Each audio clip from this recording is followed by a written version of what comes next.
नमस्कार दोस्तों, welcome to निष्ठा क्लासेस। तो आज आपके लिए एक नई क्लास लेके आए हैं। जैसे कि हमने पहले ज्योग्राफी जो सेशन हमें ज्योग्राफी का जो फाउंडेशन बैच चालू किया हुआ है जीएस पोर्शन में, ठीक है। तो ज्योग्राफी में हम क्या आज का जो नया टॉपिक करेंगे, आज हम क्या करेंगे, जो इंपॉर्टेंट के जो इंडिया के जो फॉरेस्ट एंड वेजिटेशंस हैं उनके बारे में पूरा डिटेल में पढ़ेंगे। एक एक जो क्वेश्चंस आते हैं वो भी देखेंगे, ठीक है। क्योंकि देखिए बहुत इंपॉर्टेंट टॉपिक है, थोड़ा हार्ड भी टॉपिक पड़ता ही है, बट क्वेश्चन इसमें से एक आधा क्वेश्चन पूछ लेता है कभी कभी, ठीक है। तो क्वेश्चन भी थोड़ा क्या ट्रिकी रहता है, इसका इतना इजी क्वेश्चंस नहीं आता, आप इजीली मतलब बिना पढ़े नहीं कर सकते हो इसको, ठीक है। तो बहुत इंपॉर्टेंट टॉपिक है forest and vegetations of India, ठीक है। तो इंडिया के बारे में हम जनरली पढ़ेंगे, अभी वर्ल्ड के बारे में हम नहीं पढ़ रहे हैं क्योंकि इंडियन ज्योग्राफी हमने चालू की हुई है, ठीक है। तो उससे पहले हम देख लेते हैं, अगर आपको इस चैनल हमारे चैनल से जुड़ना है तो आपको क्या है, प्ले स्टोर पे निष्ठा क्लासेस के नाम से ऐप मिलेगा, ठीक है। तो वो ऐप आप डाउनलोड कर सकते हो, उसका ऐप का जो लोगो होगा वो ये होगा।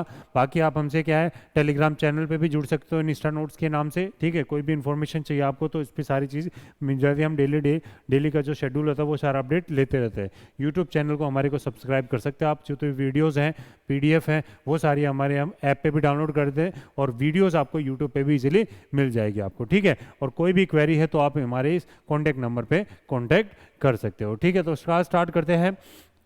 आज का जो टॉपिक है वो क्या है अपना, forest and vegetations in India, ठीक है। देखो फॉरेस्ट बहुत इंपॉर्टेंट चीज़ है, आजकल बहुत सरकारें मतलब गवर्नमेंट जो है बहुत ध्यान भी दे रही है, क्योंकि क्या है पोल्यूशन का लेवल धीरे धीरे क्या हो रहा है, क्लाइमेट चेंज धीरे धीरे इंक्रीज होता जा रहा है, टेम्परेचर क्या हो रहा है, इंक्रीज हो रहा है। तो एक ही सोल्यूशन है जो जिसको सबको डिक्रीज कर सकता है, वो क्या है अपना फॉरेस्ट एरिया। तो जितना ज़्यादा हम फॉरेस्ट एरिया को इंक्रीज करेंगे उससे ज़्यादा क्या होगा हमारा, एक तो कार्बन साइकिल इंक्रीज होगी, मतलब क्या होगा, एक तरह से जो कार्बन डाइऑक्साइड जो हम प्रोड्यूस कर रहे हैं उसको क्या हो रहा है, फॉरेस्ट जो ट्रीज होते हैं वो क्या करते हैं, एक तरह से कंज्यूम कर लेते हैं, तो ऑक्सीजन को वो रिलीज करते हैं। तो हमें क्या चाहिए, ऑक्सीजन चाहिए, और पेड़ को क्या चाहिए, कार्बन डाइऑक्साइड चाहिए। तो ये क्या है, एक तरह से बैलेंस बनाने में, सस्टेनेबल डेवलपमेंट के लिए फॉरेस्ट ग्रोथ का बहुत होना जरूरी है। तो आज क्या स्टार्ट करते हैं, चलो आज का टॉपिक सबसे पहले जो हम देखते हैं, इंटरनेशनल कन्वेंशन के हिसाब से कोई भी कंट्री है या कोई भी देश है उसमें क्या है, एक लगभग ऑलमोस्ट 33% तो होना ही चाहिए। 33% अगर फॉरेस्ट एरिया कवर है उसमें, तो वो इंटरनेशनल कन्वेंशन के हिसाब से एक सस्टेनेबल कंट्री है। मतलब जितना वो प्रोड्यूस कर रहा है उतना ही वो कंज्यूम कर देता है, कार्बन डाइऑक्साइड ऑक्सीजन का उसका समअप मतलब एक बैलेंस बना के वो चल रहा है, ठीक है। तो इंटरनेशनल कन्वेंशन के हिसाब से every country should have 33% of its area under the forest cover. But फिलहाल में वर्ल्ड का जो एवरेज है वो कितना है अपना, 31% है, लगभग उससे 2% तो अभी नीचे ही है। इससे आगे जाने की तो बात दूसरे की बात होती है। तो ये जो डाटा है ये हमें कहाँ से मिलता है, इंडिया में क्या होती है, एक Indian state of forest report publish की जाती है, Indian state of forest report publish की जाती है। तो कई बार क्वेश्चन पूछ लेता है कि Indian state of forest report ISFR report कौन पब्लिश करता है, किसके अंडर में आती है, कब पब्लिश हुई, इस रिपोर्ट में क्या क्या आता है, वो सारी चीज़ें आज हम देखेंगे। तो ये कौन पब्लिश करता है, ये करता है अपना फॉरेस्ट सर्वे ऑफ इंडिया, ठीक है। तो ये कौन पब्लिश करता है, अपना forest survey of India publish करता है। किसके अंडर में आती है ये आती है अपनी ministry of environment forest and climate change, MOEFCC के अंडर में आती है ये, ठीक है। तो ये क्या है, हर 2 साल में पब्लिश की जाती है। तो लेटेस्ट वाली जो आई थी वो कब आई थी, 2021 में आई थी। लेटेस्ट वाली जो आई थी वो कब आई थी, 2021 में आई थी, ठीक है। तो 2021 से पहले जो आई थी वो 2019 में आई थी। तो 2021 वाली कौन सी रिपोर्ट थी, वो थी अपनी 17th रिपोर्ट थी, ठीक है। तो 2021 वाली रिपोर्ट कौन सी थी, अपनी 17th रिपोर्ट थी, ठीक है। तो फर्स्ट रिपोर्ट कब आई थी, 1987 में आई थी। तो आपको पता होना चाहिए फर्स्ट रिपोर्ट कब आई थी, 1987 में आई थी। और लेटेस्ट जो आई थी वो 2021 में आई थी। कौन सी रिपोर्ट थी, वो 17th रिपोर्ट थी। मेनली जो इसमें हम जो पढ़ेंगे डाटा वो क्या पढ़ेंगे, जैसे अपना जो टोटल जो फॉरेस्ट कवर या फिर ट्री कवर, इन दोनों को ऐड करके बता देंगे तो टोटल अपना फॉरेस्ट कवर आ जाता है। तो वो क्या हो जाता है अपना 24.62% है। तो कई बार क्वेश्चन पूछ लेता है कि कितना डाटा है, ये कितना कवर है अपना इंडिया का, 24.62% है। 2019 के कंपैरिजन की बात की जाए तो कितना इंक्रीज हुआ है, 0.28% इंक्रीज हुआ है 2019 के कंपैरिजन में बात की जाए, ठीक है। तो अगर यही बात की जाए, इनको सेपरेट कर देंगे तो फॉरेस्ट कवर की बात की जाएगी तो क्या है 21.71% परसेंटेज, और अगर ट्री कवर की बात की जाएगी तो कितना है 2.91% है। ठीक है, तो ट्री कवर में कितना परसेंटेज इंक्रीज हुआ है, ट्री कवर में हुआ है 0.76%, और फॉरेस्ट कवर में कितना इंक्रीज हुआ है 0.22% इंक्रीज हुआ है। ठीक है, 2019 के रिपोर्ट के हिसाब से बात की जाएगी। ठीक है, अगर वैल्यू में पूछी जाए तो ये है अपना 721 स्क्वायर किलोमीटर, ये है अपना 1540 स्क्वायर किलोमीटर में इंक्रीज हुआ है डाटा। ठीक है, तो ये कुछ फाइंडिंग्स है, आपको फॉरेस्ट रिपोर्ट के हिसाब से पता होना चाहिए। और अगर हम बात करेंगे अब फॉरेस्ट का जो कंपोजिशन है वो कौन कौन से क्राइटेरिया में किया जाता है, जैसे वेरी डेंस फॉरेस्ट, रिपोर्ट के हिसाब से बात करें, रिपोर्ट में आता है ये वेरी डेंस, मतलब वो बहुत ही घने जंगल जो होते हैं उनको वेरी डेंस फॉरेस्ट बोल देते हैं। कितना है ये डाटा, 3.04% है इंडिया में। ठीक है, दूसरा आता है moderately dense forest, moderately dense forest कितना है अपना, लगभग 9.33% है। थर्ड आता है ओपन फॉरेस्ट, स्क्रब फॉरेस्ट और नॉन फॉरेस्ट, मतलब खुले जंगल, झाड़ीदार जंगल और गैर वन, मतलब जो बंजर जमीन होती है उसको बोल देते हैं अपना नॉन फॉरेस्ट एरिया हो जाता है। ठीक है, तो ये कितना है 9.34%, ये अपना 1.42, और ये आ जाता है अपना 76.87% आ जाता है। ठीक है, तो देखो डाटा है, डाटा कई बार क्वेश्चन सीधा सीधा क्वेश्चन उठा के पूछ लेगा आप लोगों से कि इसका डाटा क्या है, इसका डाटा क्या था। ठीक है, तो ये डाटा आपको एक आइडिया पता होना चाहिए। एग्जैक्ट तो देखो याद किसी को नहीं होता है, बट एक आइडिया हो जाता है दिमाग में, तो वो क्या हो जाता है, एक ऑप्शन क्लिक कर देगा वहाँ पे। ठीक है, तो अगर बात की जाए फॉरेस्ट रिपोर्ट के हिसाब से लार्जेस्ट फॉरेस्ट कवर इंडिया में कौन सा स्टेट का है, largest forest cover area wise देखी जाए तो कौन सा हो जाता है अपना, मध्य प्रदेश हो जाता है। अगर यही बात हम करेंगे परसेंटेज वाइज है, परसेंटेज वाइज कौन है अपना, मिजोरम आ जाता है टॉप पे। ठीक है, परसेंटेज वाइज हो जाता है मिजोरम, और एरिया वाइज हो जाता है अपना मध्य प्रदेश हो जाता है। ठीक है, उसके बाद दूसरे पे देखेंगे तो मध्य प्रदेश के बाद कौन आ जाता है अपना, अरुणाचल प्रदेश, छत्तीसगढ़, उड़ीसा, और अपने लास्ट में आ जाता है महाराष्ट्र आ जाता है। ठीक है, तो ये टॉप 5 स्टेट्स हैं जो क्या है, किसके वाइज है, एरिया वाइज, फॉरेस्ट कवर के एरिया वाइज, जितने जिस स्टेट में जितना ज़्यादा जंगल है उसी हिसाब से इनको ऑर्डर दिया हुआ है। अब परसेंटेज वाइज दी जाए तो मिजोरम कितना है 84.53% है। ठीक है, अरुणाचल प्रदेश में कितना है 79.33% हो गया। उसके बाद मेघालय, और लास्ट में आ गया अपना मणिपुर आ गया। ठीक है, तो ये परसेंटेज वाइज हो गया, तो ये डाटा थोड़ा थोड़ा आपको पता होना चाहिए। अगर रिपोर्ट के हिसाब से अगर हम देखेंगे तो 2019 से 2021 के बीच में 2 साल में किस स्टेट में कितना मैक्सिमम गेन किया है, मतलब किस गेन में जंगल की वृद्धि हुई है। तो ठीक है, तो अरुणाचल प्रदेश में सबसे ज़्यादा जंगलों की मात्रा बढ़ी है, तो अरुणाचल प्रदेश में कितना इंक्रीज हुआ है, 647 किलोमीटर की इंक्रीज हुआ है। ठीक है, सेकंड पे आया तेलंगाना, फिर उड़ीसा, कर्नाटका और झारखंड। लगभग देखी जाए तो जो सेंट्रल इंडिया वाला पार्ट है वहाँ पे सबसे ज़्यादा जो फॉरेस्ट की इंक्रीज हुआ है। ठीक है, उसके बाद अगर देखा जाए लॉसेस कहाँ पे सबसे ज़्यादा हुए हैं, मतलब कहाँ पे सबसे ज़्यादा जंगल घटे हैं, तो कहाँ पे अपना अरुणाचल प्रदेश, मणिपुर, नागालैंड, मिजोरम और मेघालय होगा। देखो सीधी सी बात है, सारे स्टेट्स क्या है अपने नॉर्थ ईस्ट के हैं। नॉर्थ ईस्ट में ही क्यों सबसे ज़्यादा डिक्रीज हो रहा है, क्योंकि जो अभी जो गवर्नमेंट है वो क्या कर रही है, अपने नॉर्थ ईस्ट की तरफ डेवलपमेंट का फोकस ज़्यादा कर रही है। ठीक है, तो कहीं पर भी अगर डेवलपमेंट हमें करना है, कहीं पे भी अगर हमें डेवलपमेंट करना है तो क्या करेगा, हमें एक बार फॉरेस्ट एरिया को वहाँ से क्या करना है, रिमूव करना ही पड़ेगा। जैसे हमें रोड बनाने हैं तो फॉरेस्ट जो ट्रीज आएंगे वहाँ पे रास्ते में वो कट करने पड़ेंगे, रेलवे लाइन डालनी है तो वो कट करने पड़ेंगे, कोई भी इंडस्ट्री सेटअप करनी है, यूनिवर्सिटी खोलनी है, कुछ भी करना है तो हमें क्या करना पड़ेगा, लगभग वहाँ का जो एरिया होगा वो तो क्लीन करना ही पड़ेगा ना। इसी हिसाब से वहाँ पे क्या हो रहा है, फॉरेस्ट एरिया क्या हो रहा है, डिक्रीज हो रहा है। ठीक है, तो ये डाटा आप लोग याद रखना, ये जैसे ये वाले पोर्शन में इंक्रीज हुआ है, इस वाले पोर्शन में क्या हुआ, डिक्रीज हुआ है। ठीक है, नेक्स्ट आता है अपने फॉरेस्ट की कैटेगरीज में अलग अलग डिवाइड हुआ है, कौन कौन से फॉरेस्ट है अपने। सबसे ज़्यादा आपने क्या है अपना ट्रॉपिकल एवरग्रीन फॉरेस्ट आता है, फिर आता है ट्रॉपिकल डेसिडियस फॉरेस्ट आता है, फिर माउंटेन फॉरेस्ट, मैंग्रोव फॉरेस्ट, और लास्ट में आ जाता है अपना ट्रॉपिकल थॉर्न फॉरेस्ट आ जाता है। देखो ट्रॉपिकल एवरग्रीन का मतलब क्या होगा, एवरग्रीन मतलब सदाबहार हरे भरे रहने वाले जंगल हो जाता है। ठीक है, तो एवरग्रीन कहाँ पे होंगे, जहाँ पे बारिश ज़्यादा होगी, बारिश होगी कहाँ पे, ह्यूमिडिटी ज़्यादा होगी, और बारिश अगर होगी तो प्रॉपर सनलाइट भी वहाँ पे होनी चाहिए। ठीक है, तो अगर वहाँ पे वो कौन कौन से एरिया होंगे इंडिया में, देखो ये वाला पोर्शन तो है, यहाँ पे तो बारिश हमेशा होती नहीं है, सीधी सी बात है।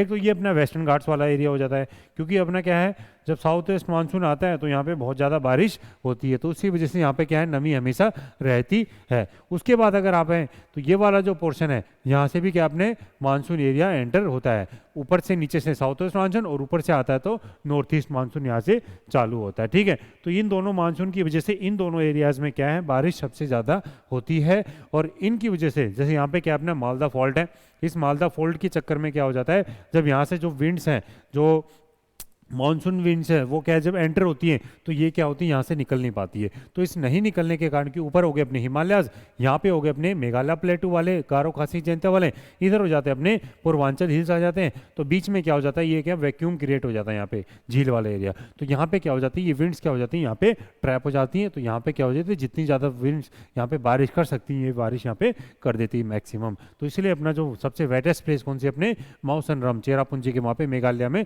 तो इसलिए सबसे ज़्यादा बारिश वहाँ पे होती है। ठीक है, तो ये दोनों जगह पे यहाँ पे कौन से होंगे, अपने ट्रॉपिकल एवरग्रीन फॉरेस्ट होंगे। ठीक है, नेक्स्ट आता है अपना ट्रॉपिकल डेसिडियस फॉरेस्ट। डेसिडियस दो टाइप के होते हैं, एक तो होते हैं ड्राई डेसिडियस, दूसरा होता है अपने वेट डेसिडियस या फिर मोस्ट डेसिडियस बोलते हैं, जहाँ पे नमी ज़्यादा होगी। ठीक है, तो डेसिडियस फॉरेस्ट वाले लगभग लगभग ये पूरा एरिया हो जाता है। तो यहाँ पे क्या है, जनरली बारिश से थोड़ा बहुत क्या है, अपना पानी मिल जाता है, बाकी टाइम पे ये सूखा रहता है। ठीक है, दूसरा आता है अपना तीसरा माउंटेन फॉरेस्ट आ जाता है। माउंटेन फॉरेस्ट कहाँ पे होंगे, जनरली अपने पहाड़ी में जो हिमालयाज में है वहाँ पे अपने क्या होंगे, माउंटेन फॉरेस्ट होंगे। नीचे आ जाता है अपने मैंग्रोव फॉरेस्ट। मैंग्रोव फॉरेस्ट वहाँ पे होंगे जहाँ पे कोस्टल एरियाज होंगे। कोस्टल एरियाज भी कहाँ पे होंगे, जहाँ पे अपने रिवर और सी जब वहाँ पे आपस में पानी जब मिलेंगे तो वहाँ पे क्या होंगे, एक तरह से डेल्टा बना लेंगे, वेटलैंड बना लेंगे। तो वहाँ पे कौन से फॉरेस्ट जनरेट होंगे, वहाँ पे मैंग्रोव फॉरेस्ट जनरेट होंगे। ठीक है, लास्ट आ जाता है अपने ट्रॉपिकल थॉर्न फॉरेस्ट, मतलब जो झाड़ियाँ होती हैं, कांटेदार पेड़ होते हैं, कैक्टस वाले होंगे। ठीक है, तो ये कहाँ पे होंगे, अपने राजस्थान वाला एरिया हो जाता है। ठीक है, राजस्थान वाले थोड़ा बहुत अपने यहाँ पे आ जाता है, बट मेनली राजस्थान वाले एरिया में होते हैं। ठीक है, तो एक एक को इनको डिटेल में पढ़ते हैं। चलो, सबसे पहले हम देखते हैं कौन सा, देखते हैं ट्रॉपिकल एवरग्रीन फॉरेस्ट। इसको हिंदी में क्या बोलते हैं, उष्ण कटिबंधीय सदाबहार वन। सदाबहार मतलब ये हमेशा हरे भरे रहते हैं, कभी भी इनमें पतझड़ नहीं आती, कभी ये सूखे नहीं होते हैं। ठीक है, सदाबहार हरे भरे पेड़ रहने वाले, उनको बोल देते हैं उष्ण कटिबंधीय वन बोल देते हैं। ठीक है, सदाबहार वन बोलते हैं। मतलब देख लो, पेड़ सी देख लो, आप आइडिया लगा लो कि क्या है, जब पेड़ों पे भी क्या है, लगभग काई सी जमी हुई है, थोड़े थोड़े छोटे छोटे मोसी से जनरेट हो जाते हैं यहाँ पे। ठीक है, तो ये क्या है पेड़ भी ऐसे लगते हैं जैसे तो बिल्कुल हरे पेड़ है। ठीक है, तो क्योंकि क्या है, बारिश ज़्यादातर होती रहती है और सनलाइट यहाँ पे ज़्यादा अंदर तक नहीं गिरती, क्योंकि क्या है, लंबे वृक्ष होते हैं और ऊपर क्या हो जाते हैं, ये ऊपर क्या होता है, जैसे लंबाई इनकी ठीक ठाक होती है, तो क्या करते हैं, ऊपर जैसे इंक्रीज होते हैं तो ऊपर क्या करते हैं, ये कैनोपी टाइप ऊपर बना लेते हैं। ठीक है, तो जब कैनोपी बना लेते हैं तो क्या हो जाता है, नीचे छाया, नीचे सनलाइट नहीं पहुँच पाती है, तो इसकी वजह से क्या हो जाती है, ऊपर एक छत जैसा क्रिएट कर देते हैं ये। ठीक है, तो अम्ब्रेला जैसा शेप बना लेते हैं ऊपर ये। ठीक है, तो उसकी वजह से क्या होता है, नीचे जनरली सनलाइट नहीं पहुंच पाती है, इसलिए क्या हो जाती है, नीचे नमी हमेशा रहती है। ठीक है, तो ये हो जाता है। इनके कहाँ कहाँ पे क्या क्या कंडीशन होती है, रेनफॉल लगभग लगभग 200 सेंटीमीटर से ज़्यादा होती है, ह्यूमिडिटी ज़्यादा होगी, मैक्सिमम होगी तभी बारिश होगी। उसके बाद हॉट एंड ह्यूमिड क्लाइमेट होगा। ठीक है, तो बारिश पड़े, धूप पड़ती है, धूप से क्या होता है, नमी रहती है यहाँ पे, क्योंकि देखो बारिश के कारण धूप के कारण गर्मी तो होगी, बट डायरेक्ट सनलाइट यहाँ पे नहीं पड़ पाती है। एवरेज टेम्परेचर क्या होगा, लगभग 24 डिग्री सेल्सियस इसमें रहता है। ठीक है, तो ये सिचुएशन कहाँ कहाँ पे क्रिएट होती है, ये सबसे पहले होती है अपनी वेस्टर्न घाट्स के वेस्टर्न स्लोप्स पे होगी। उसके बाद नॉर्थ ईस्टर्न जो पहाड़ हैं वहाँ पे होंगी। उसके बाद क्या होगी, अंडमान एंड निकोबार आइलैंड या फिर लक्षद्वीप आइलैंड आ जाता है। उसके बाद क्या हो जाता है, अपने eastern parts of the West Bengal और उड़ीसा वाला पार्ट आ जाता है। लास्ट हो जाता है अपना नीलगिरी की पर्वत या फिर नीलगिरी के पहाड़ में भी ये सिचुएशन क्रिएट होती है। ठीक है, तो एग्जांपल देख लो, जैसे ये वाले पार्ट है, ये वाले पेड़ क्या है, जैसे नीचे बिल्कुल भी मतलब हरे भरे नहीं है या फिर पेड़ पौधे नहीं है, ऊपर जाके पेड़ ये डेंस मतलब ग्रोथ लेते हैं। ठीक है, इसलिए क्या हो जाए, तो नीचे वाले जो सिचुएशन होती है वहाँ पे अंडर ग्रोथ यहाँ पे नहीं होती है, under growth is very less. ठीक है, हाइट ऑफ द ट्रीज क्या हो जाती है, सबसे लंबे वृक्ष होते हैं इंडिया में, 40 मीटर से 60 मीटर तक होते हैं। ठीक है, no distinct season of shedding of leaves, मतलब क्या होते हैं, यहाँ पे पतझड़ वाली सिचुएशन नहीं आती है कभी भी। ठीक है, तो हमेशा हरे भरे रहते हैं। लीव्स आर डार्क ग्रीन, हरे भरे बिल्कुल ज़्यादा डार्क ग्रीन कलर के पत्ते होते हैं और चौड़े भी होते हैं। ठीक है, तो दूसरा क्या हो जाता है, अपने महागनी, इसके एग्जाम्पल हो गए, रोजवुड हो गया, एबोनी हो गया या फिर चिंकोना हो गया, ये कुछ वृक्ष हैं जो इसके एग्जाम्पल हैं। तो कई बार क्या बोल जाता है, which of the following trees are example of evergreen forest, या फिर कौन सा बोल देगा अपना, ये जो ट्रॉपिकल है, ट्रॉपिकल एवरग्रीन फॉरेस्ट बोल देगा। ठीक है, तो ये क्या कुछ एग्जांपल दे देगा, इसमें से एक जो होंगे नहीं होगा तो वो ऑप्शन में आपको देखना पड़ेगा। नेक्स्ट आता है अपना ट्रॉपिकल मॉइस्ट और वेट डेसिडियस फॉरेस्ट। डेसिडियस दो टाइप के देखे थे हमने, वेट और ड्राई, तो दो टाइप के डेसिडियस थे। ठीक है, डेसिडियस क्या होते हैं तो वो देखते हैं, उष्ण कटिबंधीय नम या फिर गीली पर्णपाती। पर्णपाती मतलब डेसिडियस का मतलब हो जाता है पर्णपाती वन। लगभग लगभग ये 20 परसेंटेज कवर करते हैं इंडिया में, और जो ड्राई डेसिडियस है वो इंडिया में सबसे ज़्यादा पाए जाते हैं, जो क्या है 40% तक लगभग कवर करते हैं। ठीक है, तो इंडिया का जो फॉरेस्ट एरिया वो क्या है 20% कौन कवर करता है अपना, वेट डेसिडियस करते हैं। इसको क्या है मॉनसून फॉरेस्ट के नाम से भी जाना जाता है। तो कई बार क्वेश्चन पूछ लेता है which one of the following is known as the monsoon forest, तो 4 फॉरेस्ट दे देगा आंसर में। तो मॉनसून फॉरेस्ट कौन से होते हैं अपने, डेसिडियस फॉरेस्ट भी अगर सिर्फ दो देगा तो, नहीं तो कौन से होंगे अपने वेट डेसिडियस फॉरेस्ट होंगे। ठीक है, तो क्या क्या कहाँ कहाँ पे पाए जाते हैं अपने, eastern part of the western Ghat, western parts में क्या होते थे अपने एवरग्रीन होते थे, और ईस्टर्न पार्ट्स में क्या होंगे अपने वेट डेसिडियस पार्ट हो गया। ठीक है, north eastern part of the peninsular plateau हो गया। उसके बाद मिडल एंड लोअर गंगा, मतलब कौन सा हो गया अपना, सतपुड़ा विंध्याचल हो गया। उसके बाद छोटा नागपुर प्लेट्यू वाला रीजन हो गया, हजारीबाग प्लेट्यू वाला रीजन हो गया। ठीक है, तो वहां पे हो गया।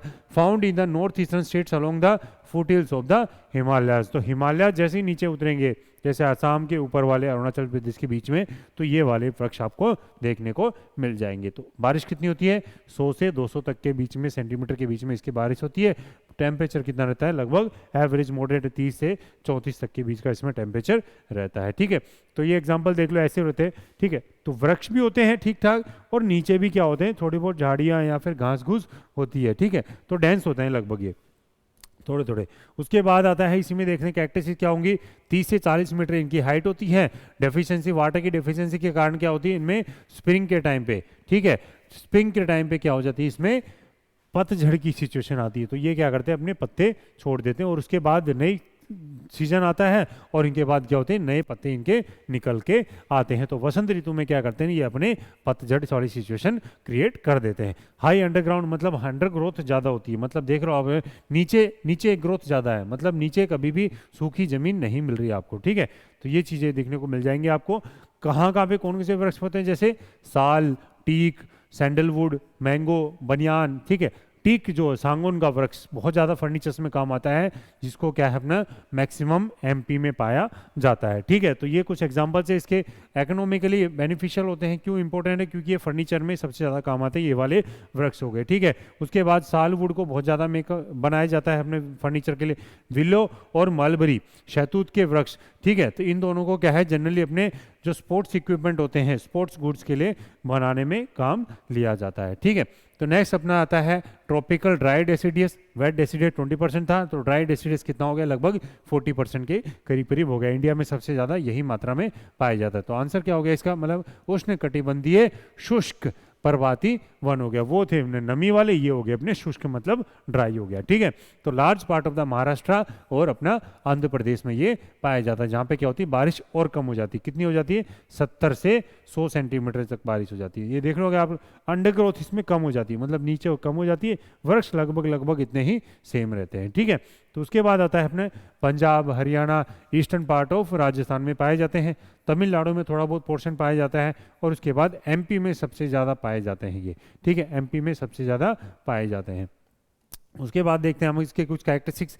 6 से 15 मीटर इनकी हाइट होती है। रूट क्या होते हैं इनके, मोटी होती है, और क्या होती है लंबी होती है, क्योंकि क्या है इनको पानी नीचे से लेना ज़्यादा, क्योंकि ऊपर से तो पानी ज़्यादा मिलेगा नहीं इनको, क्योंकि बारिश क्या होती है कम होती है, तो पानी क्या है इनको ग्राउंड से ही सक करना पड़ेगा, ग्राउंड से ही इनको खींचना पड़ेगा, इसलिए इनकी क्या हो जाती है रूट्स हो जाती हैं मोटी और लंबी हो जाती हैं, जैसे आप लोग ये एग्जाम्पल देख रहे होंगे। ठीक है, तो ये क्या है, जैसे बार्क क्या हो जाता है थिक, मतलब तना जो होता है तो वो होता है मोटा, और शेडिंग ऑफ लीव्स इनमें होती है। ठीक है, मतलब क्या हो जाते हैं पतझड़ की सिचुएशन इसमें आती है। तो आंसर क्या हो जाएंगे, स्पीसीज इनमें टीक हो जाता है, साल हो जाता है, बबूल का वृक्ष हो जाता है, मैंगो, नीम और शीशम, ये कुछ वृक्ष हैं जो इनके एग्जाम्पल्स हैं। ट्रॉपिकल ड्राई डेसिडियस के हो जाते हैं। ठीक है, तो ये वाली सिचुएशन इसमें क्रिएट होती है, जिसके कारण क्या हो जाती है ये वृक्ष इसमें, ये अपने देख लेंगे, ये कीकर है।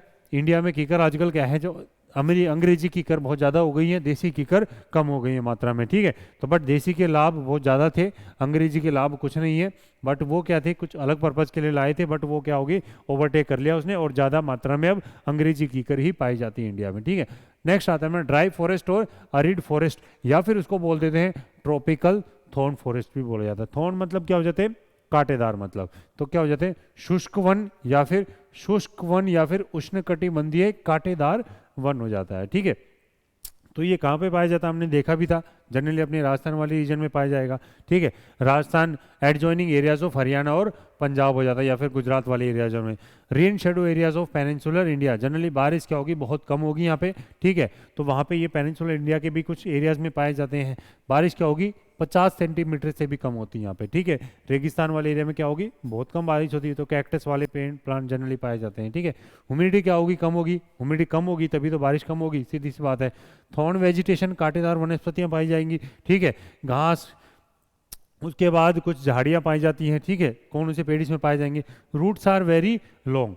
भाई सीधी सी बात है, जड़ें तो अपने आप लंबी होंगी क्योंकि पानी इनको क्या है, नीचे से ही लेना, ऊपर से तो बिल्कुल भी पानी इनको है नहीं अवेलेबल, इसलिए इनकी हाइट्स भी कम होती है, बट रूट्स इनकी पेड़ों से भी ज़्यादा होती है। ठीक है, लीव्स आर स्मॉल, पत्तियां भी छोटी छोटी है क्योंकि इनको बाहर से तो कुछ मिलने वाला है नहीं मॉइस्चर, तो इसलिए कौन से होते हैं, कैक्टस हो गया, कीकर हो गया, बबूल का पेड़ हो गया, डेट पाम खजूर का हो गया, थॉर्नी बुशिस हो गया, अकासिया हो गया, ये कुछ वृक्ष होते हैं। जैसे आप देख रहे हो छोटे छोटे कांटे हैं इसमें।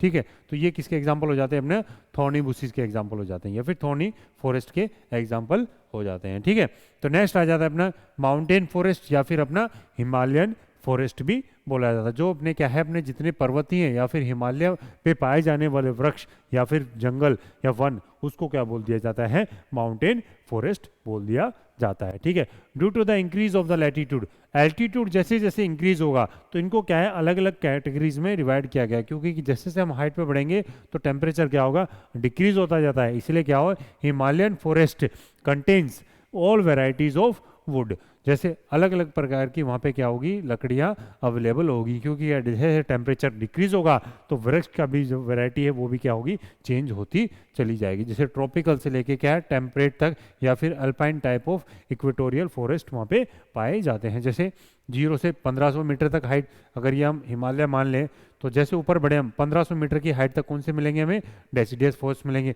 अगर इससे और ऊपर चलेंगे 3500 मीटर की हाइट तक, कौन से फॉरेस्ट मिलेंगे, हमें कॉनिफेरस फॉरेस्ट मिलेंगे। अगर और ऊपर जाएंगे हम 4500, 4800, 5000 मीटर तक, तो कौन से फॉरेस्ट मिलेंगे, हमें अल्पाइन फॉरेस्ट मिलेंगे। ठीक है, तो ये अलग अलग फॉरेस्ट पे क्या है, माउंटेन्स में हमें अलग अलग वैरायटी के अलग अलग वृक्ष वहाँ पे देखने को मिलेंगे। तो आप देख रहे होंगे लंबे लंबे वृक्ष होते हैं, लगभग लगभग ऐसे क्रिसमस ट्री जैसे शेप होते हैं इनका। ठीक है, तो ये होते हैं, बट इनका अलग अलग नाम होते हैं इनकी डेंसिटी के हिसाब से, किसी का पत्ता चौड़ा होता है, किसी का घना होता है, किसी के पतले होते हैं। ठीक है, तो ये अलग अलग उसके हिसाब से अलग अलग इनके नाम होते हैं, जैसे साल, टीक, चीर का पेड़ हो गया, देवदार हो गया, ओक, चेस्टनट, ओलिव और कॉनिफर्स हो गया। ठीक है, तो जो चीर का पेड़ है वो किसे जनरली अपने क्या है, तारपीन तेल बनाने के काम आता है, या फिर अपना साबुन या फिर अपना कॉस्मेटिक आइटम्स होते हैं उनके बनाने में काम आता है। ठीक है, देखो थोड़ा बोरिंग सा टॉपिक है ये, क्योंकि इसमें क्या है, थोड़ा फैक्ट ज़्यादा है और टर्म्स भी आपको क्या है, थोड़ी अजीब सी लग रही होंगी,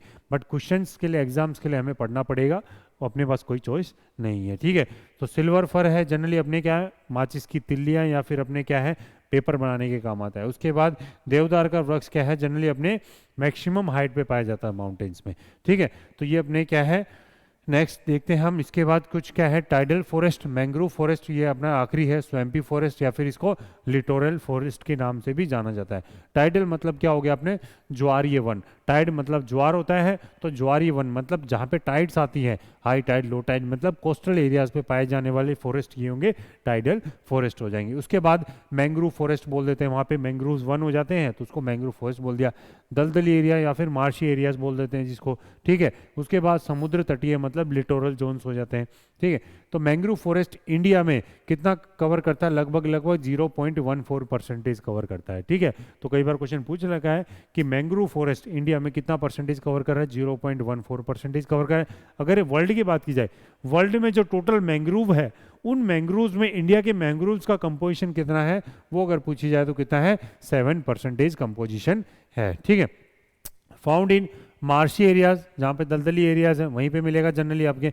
जहाँ पे कहाँ पे होगा ये, जनरली क्या होगा, इंडिया की जो रिवर्स हैं वो क्या करेंगी, सी में या फिर ओशन में या फिर जब कोई भी लेक में जाके वहाँ पे गिरती हैं, तो अब क्या होता है, वहाँ पे एक एडजॉइनिंग एरिया या फिर ज्वाइनिंग रिवर जब मिलती हैं, दोनों पानी मिलते हैं रिवर का और सी का, तो वहाँ पे क्या हो जाते हैं, एक तरह का मार्श एरिया या फिर दलदली एरिया वहाँ पे क्रिएट कर देते हैं, ठीक है। तो उस दलदल में उस जब सेडिमेंट डिपॉजिट होते हैं तो वहाँ पे क्या हो जाते हैं, कुछ छोटे छोटे वृक्ष वहाँ पे पैदा हो जाते हैं, ठीक है। तो उन जनरेशन के हिसाब से वहाँ पे क्या हो जाते हैं, लगभग मैंग्रोव फॉरेस्ट वो बड़ा सा एक एक फैलाव में क्रिएट या जनरेट हो जाता है। तो उन फॉरेस्ट को क्या बोलते हैं, अपना मैंग्रोव फॉरेस्ट बोला जाता है। जनरली ये एग्जांपल देख लो, ठीक है। तो मैंग्रोव फॉरेस्ट क्या होते हैं, ये क्या है, सुंदरी ट्री है ये एग्जांपल, ठीक है। तो इसमें क्या होती हैं, जड़ें, जड़ें क्या होती हैं, पानी से ऊपर भी होती हैं और नीचे भी होती हैं। क्यों?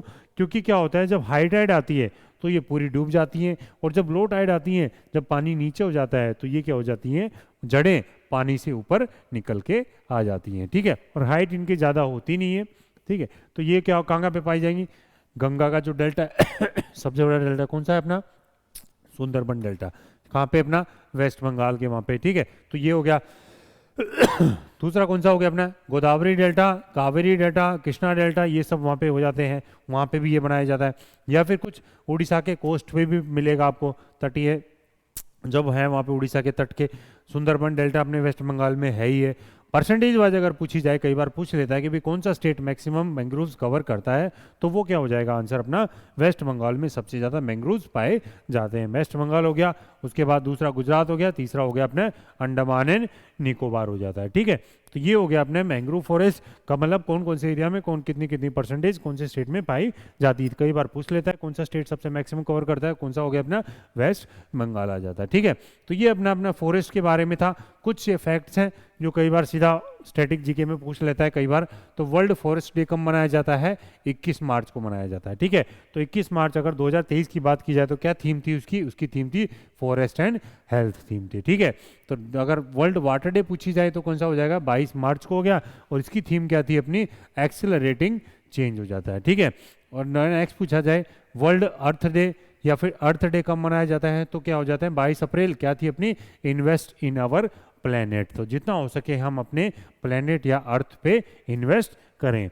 तो जैसे क्या होगे, Indian wild life protection act कब आया, 1972 में। उसके बाद protection conservation forest conservation act कब आया, 1980 में आया था। उसके बाद और देखेंगे तो एनवायरमेंट प्रोटेक्शन, अब एनवायरमेंट की भी तो बचाना है, एनवायरमेंट प्रोटेक्शन एक्ट कब आया था अपने, 1986 में आ गया था, ठीक है। उसके बाद नेशनल फॉरेस्ट पॉलिसी 1988 में आ गई थी, ठीक है। उसके बाद अगर और बात की जाए तो फॉरेस्ट रिसर्च इंस्टीट्यूट बहुत फेमस इंस्टीट्यूट है, ठीक है। देहरादून में आप लोग कभी गए होंगे घूमने, तो देहरादून में एक बहुत फेमस बिल्डिंग है, लाल कलर की बिल्डिंग है, ठीक है। तो ब्रिटिशर्स के टाइम की बनी हुई है, काफ़ी फिल्म की मूवीज़ की शूटिंग भी होती है वहाँ पे, बहुत अच्छी बिल्डिंग है देखने के लिए। अगर कोई भी घूमने जाता है तो जनरली वहाँ पे जरूर लेके जाते हैं, कोई भी गाइड या कोई भी होता है तो, ठीक है। तो FRI कहाँ पे अपना, देहरादून में। कब बना था ये, 1906 में बना था, ठीक है। तो जो फॉरेस्ट रिसर्च इंस्टीट्यूट है, जितने भी फॉरेस्ट से रिलेटेड रिसर्च होती है वो कहाँ पे होती है, अपनी FRI में होती है, ठीक है। उसके बाद अर्थ समिट कब हुई थी, 1992 में हुई थी। कहाँ पे हुई थी, रियो डी जेनेरियो में हुई थी, ठीक है। प्रोजेक्ट टाइगर 1973 में आया था। प्रोजेक्ट टाइगर में, चलो एक क्वेश्चन बताते हैं कि भी प्रोजेक्ट टाइगर में कवर होने वाला सबसे पहला नेशनल पार्क कौन सा था, तो सबसे पहला नेशनल पार्क वो कौन सा था अपना, जिम कॉर्बेट नेशनल पार्क था, ठीक है। तो जिम कॉर्बेट नेशनल पार्क को हेली नेशनल पार्क से भी नाम से जाना जाता था। 1936 में ये बना था ये, ठीक है। उस टाइम पे अगर बात की जाए तो अगर ये कौन से रिवर, कौन सा मतलब कौन से रिवर के वहाँ से क्रॉस करता है ये, मतलब कौन सी रिवर इसके बीच में से क्रॉस करती है, वो कौन सी, अपनी राम गंगा रिंधी इसमें से क्रॉस करती है, ठीक है। तो जो पहला नेशनल पार्क था जो प्रोजेक्ट टाइगर के अंडर में आया था, कौन सा था, जिम कॉर्बेट नेशनल पार्क था। तो जो पहले एग्रीकल्चर मिनिस्टर थे इंडिपेंडेंट इंडिया के, तो वो कौन से थे, अपने KM मुंशी जी थे, ठीक है। तो लिस्ट फॉरेस्ट कवर एरिया कहाँ पे, अपना हरियाणा में सबसे कम फॉरेस्ट एरिया है। अगर और बात की जाए, चिपको आंदोलन कई बार पूछ लेता है, चिपको मूवमेंट तो किससे रिलेटेड था, अपना एनवायरमेंट मतलब पर्यावरण से रिलेटेड था ये, इसका संबंध किससे था, अपना पर्यावरण से था, ठीक है। कब हुआ था ये, 1970 में हुआ था। कहाँ पे हुआ था, उस टाइम पे यूपी कहलाता था, बट आज के ज़माने में वो क्या है, अपने उत्तराखंड वाला रीजन है, ठीक है। इसमें क्या हुआ था, ट्री को प्रोटेक्ट करने के लिए, पेड़ों को बचाने के लिए, क्योंकि इस समय क्या डेवलपमेंट के हिसाब से या फिर कॉन्ट्रैक्ट या फिर गवर्नमेंट क्या करी थी, पेड़ों को काटने की कोशिश कर रही थी। बट वहाँ पे जो लोकल्स रह रहे थे उन्होंने क्या बोला, अगर ये पेड़ ही कट जाएंगे तो हमारा लाइफस्टाइल जो वो पूरा चेंज हो जाएगा, हम जिएंगे कैसे। तो वो क्या करने लगे, जब पेड़ को काटने के लिए आते ही सरकार या कोई भी आते तो वो क्या करते थे, वृक्ष को गले लगा के वहाँ पे खड़े हो जाते थे। मतलब पहले वृक्ष के पहले हमें काटो, इसलिए हो जाता था कि भाई इसको बोलते थे कि भी to protect the trees from the cutting down, पेड़ों को कटने से बचाने के लिए ये क्या करते थे, पेड़ों को हग कर लेते थे। ठीक है, तो ये था अपना चिपको आंदोलन। ठीक है, तो नेक्स्ट क्वेश्चन, मतलब ये था अपना जितना भी जो फॉरेस्ट में वेजिटेशन में जितना भी टॉपिक हमने कवर कर सकता था, ये लगभग इतना ही आता है। इतने यहीं से क्वेश्चन बनेगा आप लोगों का, पर थोड़ा कॉन्सेप्ट अगर और क्लियर कर लोगे तो ठीक रहेगा। तो अब क्वेश्चन देख लेते हैं जो प्रीवियस ईयर्स में पेपर्स में आ रखे हैं, लगभग 1-2 साल के हम देखते हैं। अब ऐसे तो बहुत सारे साल से क्या पता कितने क्वेश्चन आए हों। ठीक है, द टाइप ऑफ, इससे क्या आपको आइडिया लग जाएगा भी कैसे क्वेश्चन पूछता है। The type of forest located in the mid latitudinal coastal region, mid latitudinal. ठीक है, तो मिड लैटिट्यूडिनल की मतलब क्या हो गया, जैसे अगर हम अर्थ की बात करेंगे तो ये क्या हो गया अपना 0 डिग्री लैटिट्यूड, ये हो गया अपने 90 डिग्री लैटिट्यूड। मतलब यहाँ से क्या हो गया, चालू हो रहे हैं लैटिट्यूड्स, नीचे ऊपर की तरफ जा रहे हैं। ठीक है, तो जो मिड लैटिट्यूड होगा वो क्या हो गया, यहाँ पे होगा, सीधी सी बात है। तो मिड लैटिट्यूड की बात हो रही है यहाँ पे। मिड का मतलब क्या होगा, नीचे ट्रॉपिक्स हो गया, ऊपर फ्रिजिड जोन आ जाता है, बीच में हो जाता है अपना टेम्परेट जोन आ जाता है। ठीक है, तो आंसर तो देखो सीधी सी बात है, मिड लैटिट्यूड। आप टेम्परेट से भी तुक्का लगा सकते हो, बट अगर इसको और क्लियर करें हम तो कैसे होगा, tropical rain forest. Tropical rain forest generally कहाँ पे हो जाता है, ट्रॉपिक्स में होगा एक तो। ठीक है, इस एरिया में होगा।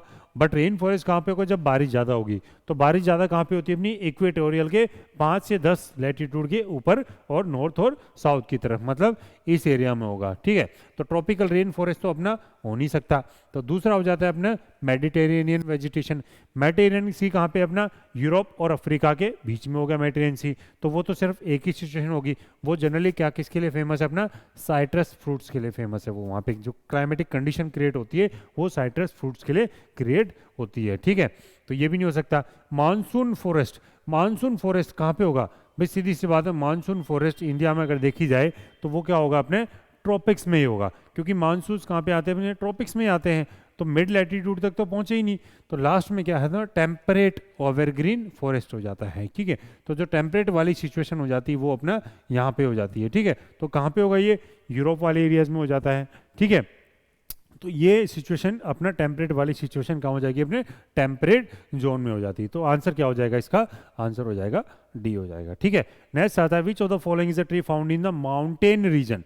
माउंटेन वेजिटेशन है। ठीक है, तो माउंटेन वेजिटेशन में कौन सा पेड़ पाया जाता है, देखो सुंदरी। सुंदरी तो कहाँ पाया जाता है, अपना मैंग्रोव्स में, जो सुंदरबन डेल्टा है वो सुंदरी नाम से ही पड़ा है। उसके बाद कीकर, कीकर तो अपना क्या कहाँ पे पाया जाता है। ठीक है, कीकर देखो अपना क्या पाया जाएगा, अपना जो एरिड फॉरेस्ट है। ठीक है, या फिर अपने जो कांटेदार वृक्ष थे, या फिर राजस्थान वाले रीजन में, हरियाणा वाले रीजन में वहाँ पे पाए जाएंगे। बट यहाँ पे माउंटेन की बात हो रही है। चीर और टीक, टीक अपना कहाँ पे पाया जाता है, अपना जनरली अपने डेसिडियस फॉरेस्ट में। ठीक है, और चीर वाला जो वृक्ष है ये अपना कहाँ पे पाया जाएगा, अपना माउंटेन्स में पाया जाएगा। तो ये जो एग्जाम्पल, ये जो डायग्राम देख रहे होंगे, ये जो वृक्ष है ये कौन सा, अपना चीर वृक्ष है। ठीक है, तो ये जो देख रहे होंगे आप, ये माउंटेन्स में पाया जाएगा। और ये कौन सा अपना, ये है अपना टीक का वृक्ष। जनरली क्या होता है, जनरली खेतों में भी यहाँ पे उगाया जाता है, पंजाब हरियाणा वाले रीजन में, एमपी वाले रीजन में। ये जनरली इकोनॉमिकली बेनिफिशियल होता है, लकड़ी बिल्कुल सीधी होती है इसकी, खेत के चारों तरफ भी उगा सकते हैं इसको, इकोनॉमिक पर्पज के हिसाब से इनकम भी ठीक हो जाती है इसकी। ठीक है, और ग्रोथ भी बहुत जल्दी जल्दी होती है इसकी। ठीक है, नेक्स्ट देखते हैं, ड्राई डेसिडियस फॉरेस्ट में कितनी बारिश होती है, 150 से 120, 100 से 70, 200 से 150 या फिर 80 से 50। मतलब ये देखो कौन से भी फॉरेस्ट की क्या करेगा, आप लोगों से बारिश पूछ लेगा सीधी सीधी। तो ड्राई डेसिडियस फॉरेस्ट में कितनी होती है, हमने देखी भी थी, 100 से 70 तक के बीच में बारिश होती थी। ठीक है, उसके बाद हम देखते हैं grasslands are ideal for dash cultivation. ठीक है, तो ग्रासलैंड की बात हो रही है यहाँ पे, ग्रासलैंड की बात हो रही है, मतलब कौन से ग्रासलैंड की बात हो रही है, ये यूरोप वाले ग्रासलैंड की बात हो रही है। जैसे स्टेपीज वाला ग्रासलैंड होगा, प्रेरीज वाला ग्रासलैंड हो गया। ठीक है, तो ये अलग अलग चीज़ें हैं। ग्रासलैंड्स किसके लिए फेमस है, अपना सबसे ज़्यादा अपने वीट्स के लिए फेमस है। देखो ग्रेप्स तो वहाँ पे ऐसे क्लाइमेट्स वहाँ पे नहीं है। ठीक है, ग्रेप्स का सिचुएशन कहाँ पे होता है, जैसे मेडिटेरेनियन सी के आसपास में हो गया, अपना महाराष्ट्र वाले रीजन्स में हो जाता है। एप्पल, एप्पल जनरली अपने माउंटेन्स में पाया जाता है, ठीक है। कॉटन, कॉटन तो देखो ब्लैक सॉइल होती है, ठीक है, वो अपना जो डेक्कन प्लेट्यू वाला, पेनिनसुलर प्लेट्यू वाला रीजन वहाँ पे पाया जाएगा। वीट एक ऐसा रीजन है, क्रॉप है जो अपना ग्रासलैंड्स में ज़्यादातर उगाया जाता है, ठीक है। नेक्स्ट क्वेश्चन आता है, which of the following statement is not correct about the decline of wild life. मतलब not correct about the decline of wild life, मतलब वाइल्ड लाइफ डिक्रीज होने के कारण इनमें से नहीं है।